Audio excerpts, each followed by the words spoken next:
Unilever has found itself again the target of investor criticism over what asset managers and doctors call a failure to promote healthy eating. A resolution co-filed by a group of investors with $215 billion in assets under management, as well as medical professionals and health campaigners, have called on the consumer behemoth to set targets to increase the share of healthy food products that it sells. Joining us to discuss further, live in London, is Arise correspondent Laila Johnson Salami. Laila, good morning to you. Thank you so much for joining us. Let's start with Unilever. How profitable are its high sugar products?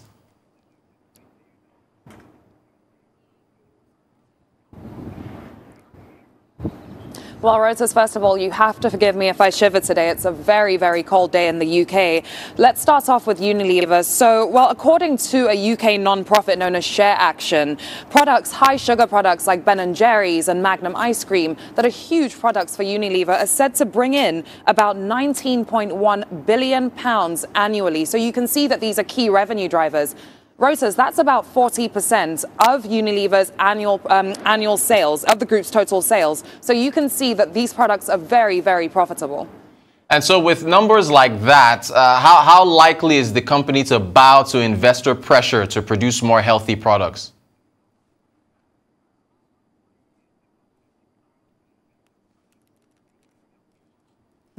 Well, it's interesting because there's no set answer to this. I mean, in a capitalist world, it's very hard for one to fathom a company giving up on these high-earning products. But then at the same time, we also know that governments around the world are introducing taxes on such products. At the same time as well, a lot more people are a lot more health conscious today, including investors.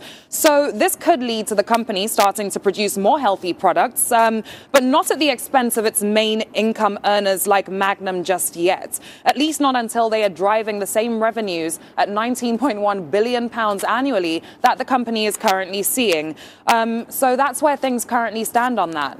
All right, that makes sense, I guess. We're seeing a lot of shareholder activism in the oil and gas space, with oil majors being forced to change strategy towards cleaner energy. And now this with food companies being pushed to be more healthy. Can you see more UK food companies, like your conglomerates like Unilever, facing the same investor pressure to be more healthy?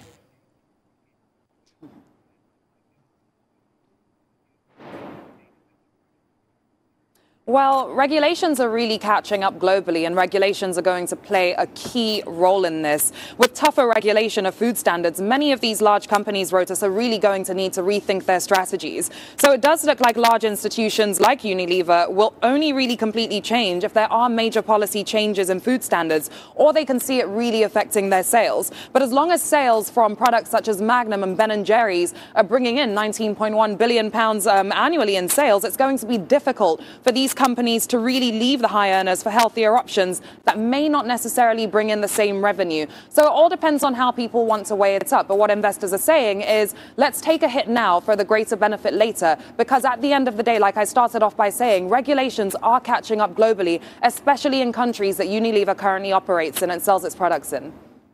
Thanks for that, Laila. Yeah, we like our sugar. The 4-day work week, the pilot program that's set to launch in the UK, do you think it'll yield a productive outcome?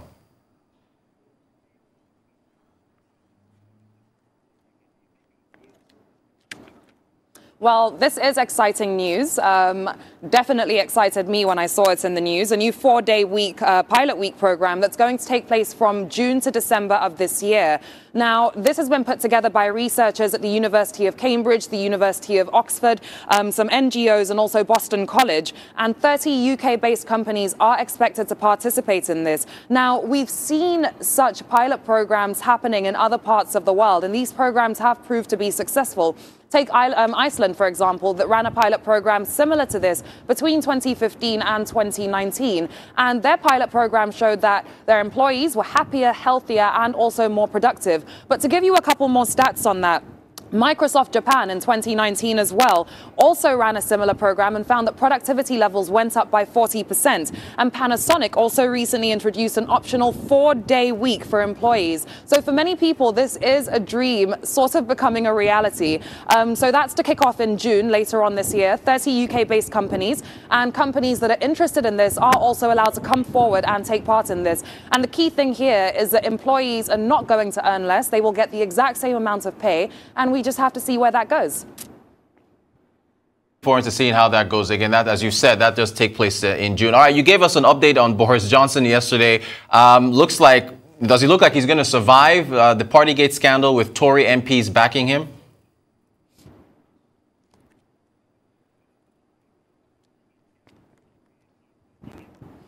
Now, Rotas, this is a difficult one. We saw what happened yesterday in the House of Commons in Parliament from David Davis, MP and former cabinet minister, saying to Boris Johnson, in the name of God, just go, and I quote, to Christian Wakeford, the MP for Bury South, defecting over to the Labour Party. And these are moves that are reported to have maybe worked in the Tory favour. We heard that quite a few of the MPs that had put in letters of no confidence have retracted on these letters of no confidence.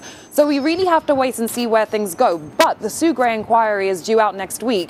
And really and truly, until that inquiry does come out, it's difficult to say what the future of Boris Johnson and the Conservative Party really looks like. But I'd like to add to that as well, Roses, because there is also news from former Prime Minister Sir Tony Blair that has claimed that Boris Johnson has no coherent blueprint for dealing with major challenges that the UK is facing. And he believes that he is going to that Boris Johnson really has no plan for the country's future. Now, this is in terms of not only the pandemic, he's questioning whether Boris Johnson is equipped to really address these major changes that have resulted from Brexit as well, and also the UK aiming to be carbon neutral in about 25 years. So that's not great news for Boris Johnson. He doesn't really have much support from the former MP, from the former PM, Prime Minister, who's come out to state this. So right now things are up in the air. Like I said, we have to wait and see what the inquiry says, but things are quite quiet today at Downing Street, as I'm sure you can see.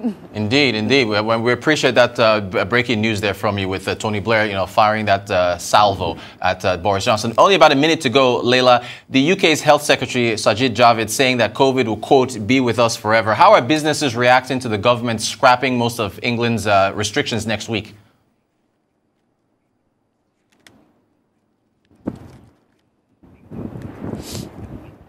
Well, there are mixed reactions to this, Rotas. I mean, some companies are, of course, very happy to have their employees back in office. But at the same time, you have others that are worried about the health and safety of people who are coming back into the office, people who may be coming back unvaccinated, for example. But then again, as we transition, as the world transitions from COVID being a pandemic to being endemic, there are going to be new normals. Working from home, that's been a constant thing for the past 2 years, may as well just become a new normal. A lot of people may actually just continue with these patterns because that's the way the world is now. So COVID is always going to, have and cause divided opinions, Rotas. And some people are going to feel that looser restrictions are going to lead to higher cases and new lockdowns. So businesses are wary. Is the loosening of these restrictions, is it something that's going to last? Or is it something that's not going to last that long? Is the UK going to go back into another lockdown? Are businesses going to have to rethink their plans? So there's no set answer to this again. There are mixed reactions to what's going on. There's wariness. At the same time, there's happiness and confidence, in getting the economy back up. But we really do have to just wait and see. Businesses are definitely wary, though. All right. Thank you so much for the updates. And do stay warm. Laila Johnson Salami, our ICE correspondent, live there from Downing Street.